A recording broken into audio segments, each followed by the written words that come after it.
બ્રાહ્મણિક શાળા હળદરીમાં અભ્યાસ કરું છું. મારો ક્લાસ ધોરણ 6 છે. આજે આપણે સામાજિક વિજ્ઞાન એકમ 6 ચંદ્રગુપ્ત વિશે જાણીશું. મગધ રાજ્યના રાજાએ દંતનંદ રાજાએ ચાણક્યનું અપમાન કર્યું. તે ચાણક્યએ ચંદ્રગુપ્તને તક્ષશિલા શાસ્ત્ર અને શાસ્ત્રોનો અભ્યાસ કરવા લઈ ગયા. તે પછી ચંદ્રગુપ્તે મગધ રાજ્યનું સ્થાન પ્રાપ્ત કર્યું. કાબુલ, હેરા, કંદહાર, બલુચિસ્તાન, અફઘાનિસ્તાન એવા રાજ્યોને જીત્યા.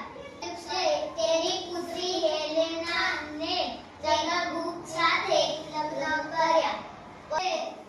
પોતાના રાજદૂતને મેઘેશથણીને મગધ રાજ્યમાં મોકલ્યો.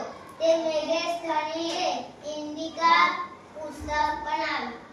પશ્ચિમ બળીના બધા રાજ્ય જીતી લીધા. પછી પૂર્વ બળી બંગાળને જીત્યું. પછી સૌરાષ્ટ્રમાં તેનો પુષ્પગુપ્તે ગિરનારના નદી વર્તી બાંધ બાંધી સુદર્શન